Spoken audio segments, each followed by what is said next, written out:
আসসালামু আলাইকুম, সবাইকে শুভেচ্ছা জানাচ্ছি। মাসুম মাহবুব দেখছেন ওপেন দ্য ইউটিউব চ্যানেল এবং মাসুম মাহবুব ফেসবুক পেজ।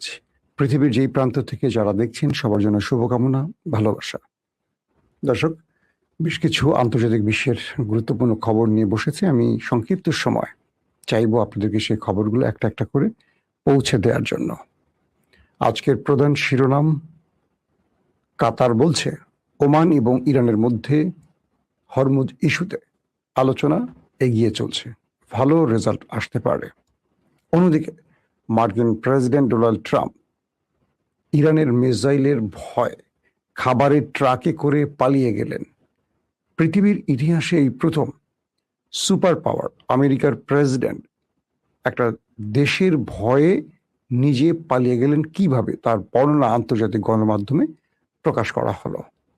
3 নম্বর, ইরানের আগামী সবচেয়ে বড় ভয়ঙ্কর যুদ্ধের জন্য 6 জন গুরুত্বপূর্ণ সামরিক ব্যক্তির নাম প্রকাশ করা হলো। তারা কারা সেটা জানাবো। অন্যদিকে সৌদি আরব, পাকিস্তান এবং তুরস্কের মধ্যে যে জোট হচ্ছে, সেই জোট প্রশ্নে পাকিস্তানের স্বরাষ্ট্রমন্ত্রী মহসিন নাকবি তেহরান পৌঁছেছেন এবং এই বিষয়ে ইরানের ভাষ্য বা বক্তব্য কি হতে পারে সেটাও জানা গেছে। দর্শক, চলুন আমি আপনাদেরকে আরো অনেকগুলো খবর দেব, এই কটা শুধু শিরোনামে রাখছি। বাংলাদেশে সফরে এসছেন 4 জন হাই ডেলিগেট। তারা হলেন ভারতের গোয়েন্দা যে বিভাগটি আছে র, তাদের গুরুত্বপূর্ণ ব্যক্তি, রয়ের প্রধান সহ গুরুত্বপূর্ণ ব্যক্তিরা। এই ইস্যুতে বাংলাদেশের বিভিন্ন গণমাধ্যম বিভিন্ন টাইপের বক্তব্য প্রচার করছে। কেউ বলছে বাংলাদেশের সাথে একটি মধ্যস্থতা করতে চায় ভারত, এবং কয়েকটি গণমাধ্যম বলছে যে তারেক রহমান, আমাদের প্রধানমন্ত্রী, তিনি ব্রিক্স সম্মেলনে হয়তো যাচ্ছেন না। সবকিছু মিলে হঠাৎ করে র প্রধান বাংলাদেশে কেন এলেন, তার উদ্দেশ্য কি, তার ভারতের পক্ষ থেকে বাংলাদেশকে কি বার্তা দেয়া হচ্ছে, কিংবা র প্রধান বাংলাদেশে আসায় আগামী দিনে বাংলাদেশের রাজনীতির হালচাল কি হতে পারে, এই সবগুলো বিষয় নিয়ে কিন্তু ভেতরে নানান রকম গুজব বা গুঞ্জন চলছে। আমরা বিশ্বাস করতে চাই যে নতুন সরকার ক্ষমতায় বসছেন, যারা স্লোগান দিয়েছেন সবার আগে দেশ বা সবার আগে বাংলাদেশ, এই থিওরিটি যেন তারা বাস্তবায়ন করেন। দর্শক, আসেন আমরা এবার একটু আন্তর্জাতিক খবরে নজর দেই। হরমুজ প্রণালী নিয়ে ওমান ইরান আলোচনা উন্নত পর্যায়ে চলছে, এই দাবিটি করছে কাতার। কাতারের পররাষ্ট্র মন্ত্রণালয়ের মুখপাত্র মাজেদ আল আনসারি বলেছেন, হরমুজ প্রণালীতে নৌ চলাচলের ভবিষ্যৎ নিয়ে ওমান ও ইরানের মধ্যে আলোচনা একটি উন্নত পর্যায়ে পৌঁছেছে। সরকারের ভাষ্যমতে লোহিত সাগরে বাব-আল মানদেব প্রণালীতে ইয়েমেনের হুতি বিদ্রোহীরা একটি অজ্ঞাত বাণিজ্যিক জাহাজে হামলা চালালে 3 জন নিহত হয়েছে। এই বিষয়ে হুতিদের পক্ষ থেকে তাৎক্ষণিকভাবে কোনো মন্তব্য পাওয়া যায়নি। এটি হলো, আপনাদের জানেন যে হরমুজ প্রণালী যেখানে ইরান বন্ধ করে রেখেছে, যেটাকে বলা হয় ইরানের নিউক্লিয়ার, হরমুজ হলো ইরানের নিউক্লিয়ার। তো সেখানে এই দুটো দেশ ওমান এবং ইরানের মধ্যে একটা আলোচনা চলছিল যে হরমুজ তারা কিভাবে মেনটেন করবে, পরিষেবা দেবে এই দুটো দেশ, সেই বিষয়ে আলোচনার এখন চূড়ান্ত পর্যায়ে আছে। এই বিষয়টি কাতারের পররাষ্ট্র মন্ত্রক থেকে জানানো হয়েছে। এতে করে এই যে দুই দেশের মধ্যে আলোচনা চলছে, এতে করে এই অঞ্চল থেকে ইরান চাইছে মার্কিনীদেরকে হটাতে বা আউট করে দিতে। যখন এই দুই দেশ হরমুজ প্রণালী কন্ট্রোল করবেন, আসা এবং যাওয়ার নিরাপত্তা নিশ্চিত করবেন, আন্তর্জাতিক বাণিজ্যিক জাহাজগুলোকে নিরাপত্তা দেবেন এবং সব রকম পরিষেবা দেবেন, তখন এই অঞ্চলে আমেরিকা অটোমেটিক আউট হয়ে যাবে।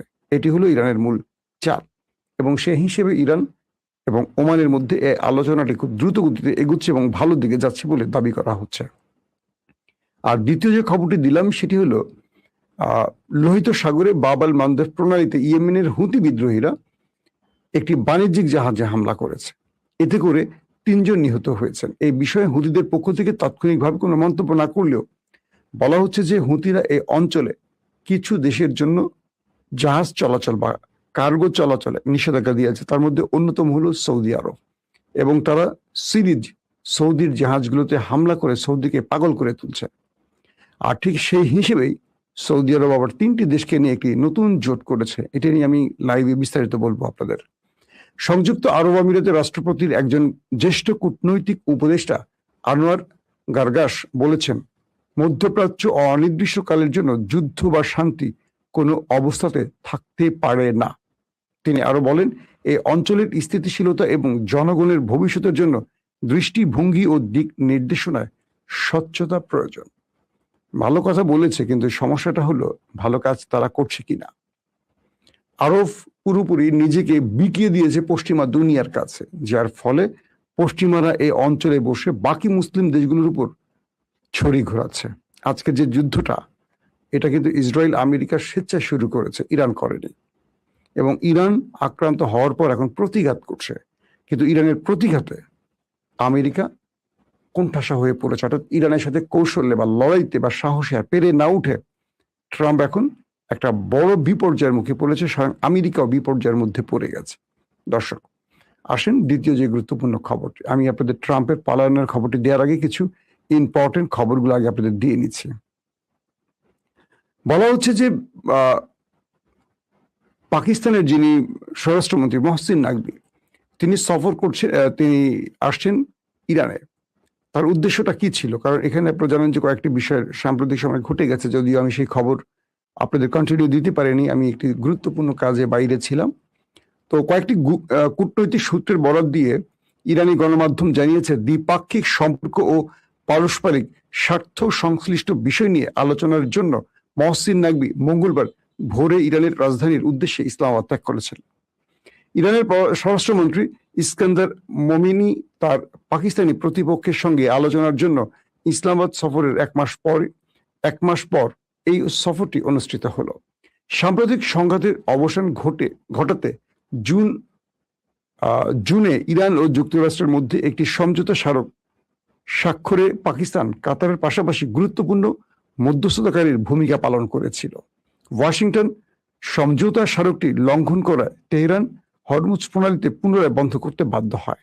তেহরান বলছে, যুক্তরাষ্ট্রের সমঝোতা স্মারক লঙ্ঘন বন্ধ হলে এর ফলে এই আমেরিকা তার যেই নির্দেশনা বা শর্ত ছিল সেটাকে পুনরায় সে শর্তে ফিরে এলে হরমুজ খোলা হবে, অথবা ইরান এই হরমুজকে স্থায়ীভাবে বন্ধ করে দেবে।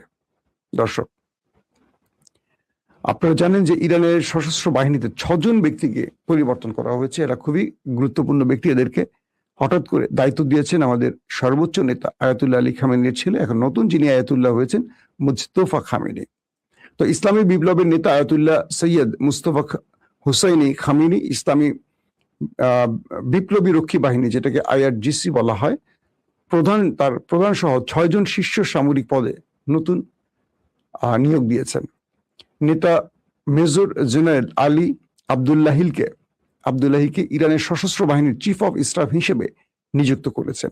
তিনি ব্রিগেডিয়ার জেনারেল কিউমার্স হেইদিরাকে ইরানের সশস্ত্র বাহিনীর ডেপুটি চিফ অফ স্টাফ হিসেবে নিযুক্ত করেছেন এবং মেজর জেনারেল আহমদ বাহিদিকে IRGCর প্রধান কমান্ডার হিসেবে নিযুক্ত করেছেন। সকল ইরানি বাহিনীর সর্বাধিনায়ক মেজর জেনারেল মুস্তফা ইজাদিকে IRGCর উপ সর্বাধিনায়ক হিসেবে উপযুক্ত করেছেন। এছাড়া তিনি রিয়ার অ্যাডমিরাল আলী ওজমাইকে IRGCর নৌবাহিনীর কমান্ডার হিসেবে নিযুক্ত করেছেন। এছাড়া হোসেন তায়েফকে IRGCর বাসিক সংগঠনের প্রধান হিসেবে নিযুক্ত করেছেন। অর্থাৎ যে স্টেটমেন্টটি পাওয়া গেছে সেটি হলো, সাম্প্রতিক সময় আমেরিকার প্রায় 20টির মতো যুদ্ধ বিমান ইরানের চারপাশে ঘিরে আছে।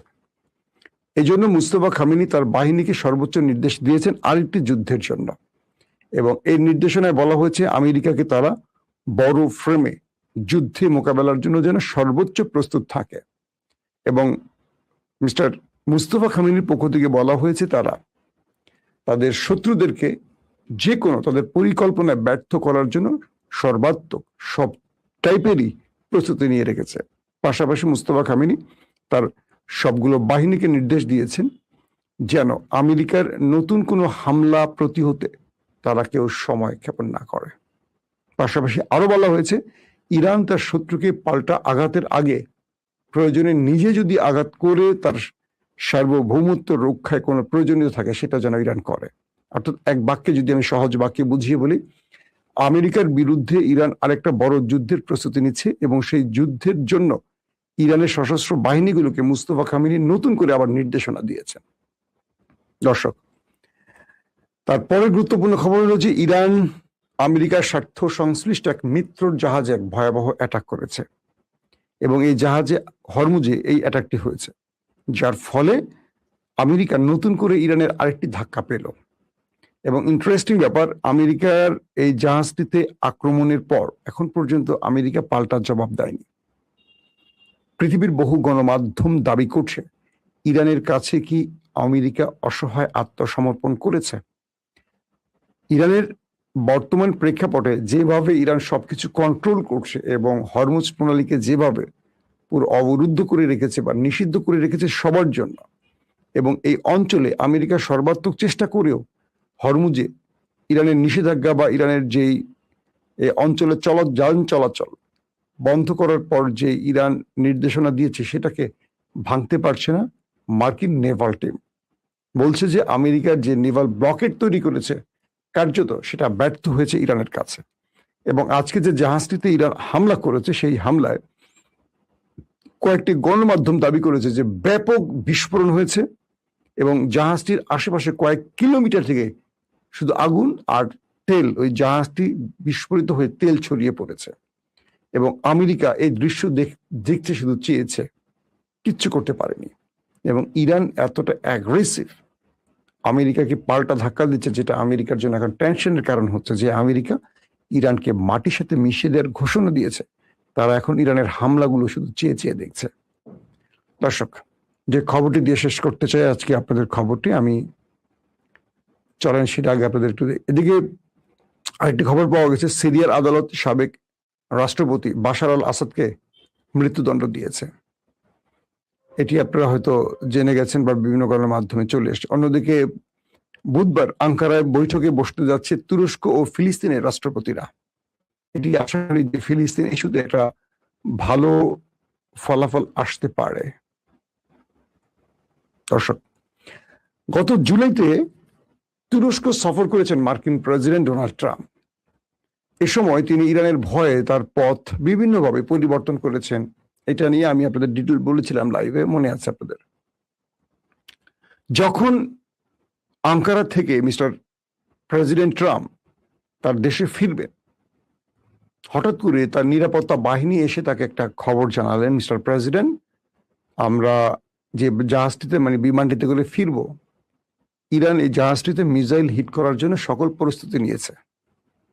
এই খবরে ডোনাল্ড ট্রাম্প তার ধুতি খুলে গেল। তিনি এসছিলেন যেই কাতারের গিফট পাওয়া, কাতার প্রধানমন্ত্রী বা কাতারের আমির তামিম বিন হামাদ আল থানির উপহার পাওয়া যেই একটা বিমান ছিল, মানে মার্কিন প্রেসিডেন্ট ডোনাল্ড ট্রাম্পকে যে গিফট করা হয়েছিল কাতারের পক্ষ থেকে নতুন একটি বিমান, সেই বিমানটি থেকে তিনি নেমে গেলেন। নেমে তিনি খাবারের একটি ট্রাকে উঠলেন। কে? Mister president Trump. খাবারের ট্রাক, বুঝছেন, ক্যাটারিং ট্রাক বলা হয়। সেখানে উঠে তিনি ওখান থেকে পালালেন, পালিয়ে একটা ছোট বিমানে করে চলে গেলেন এবং সেখান থেকে কয়েকটা ভাঙা দিয়ে তিনি ভিন্ন বিমানে করে আবার আমেরিকায় পৌঁছলেন।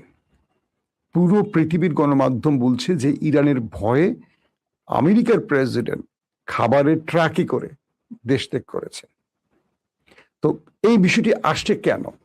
যে ট্রাম্প আয়াতুল্লাহ আলীকে হত্যা করেছেন, সেই ট্রাম্প এবং ইসরায়েলের নেতানিয়াহু কতটা আতঙ্কে আছেন কল্পনা করতে পারেন।